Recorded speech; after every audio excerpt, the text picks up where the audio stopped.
საქართველოსა და სომხეთის თავდაცვის მინისტრებმა 2017 წლის თანამშრომლობის ხელშეკრულება გააფორმეს თავდაცვის სტრატეგიული დაგეგმვის, სამხედრო განათლების, მედიცინის და სამხედრო პოლიციის კუთხით გამოცდილების გაზიარების ძირითადი მიმართულებებია, რაზეც საქართველოს და სომხეთის თავდაცვის სამინისტროები მომავალ წელს ითანამშრომლებენ.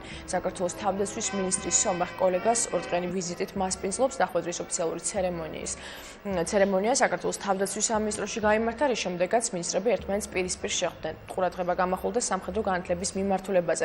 ლევან იზორიამ სტუმარს სომხეთის შეერაღებული ძალების წარმომადგენლებისთვის საჩხერის სამთო მომზადების სკოლაში წელს ზამთრის და ზაფხულის სამთო კურსების გავლა შესთავაზა. ჩვენი ქვეყნების ინტერესებშია, რომ რეგიონში იყოს უსაფრთხოება, მშვიდობა უზრუნველყოფილი და ბუნებრივია ჩვენ ყველაფერს გავაკეთებთ იმისთვის, რომ ეს მშვიდობა შევინარჩუნოთ და მომავალშიც უფრო განვამტკიცოთ. ჩვენ დღეს ხელი მოვაწერეთ მომავალ წლის თანამშრომლობის გეგმას თავდაცვის სფეროში.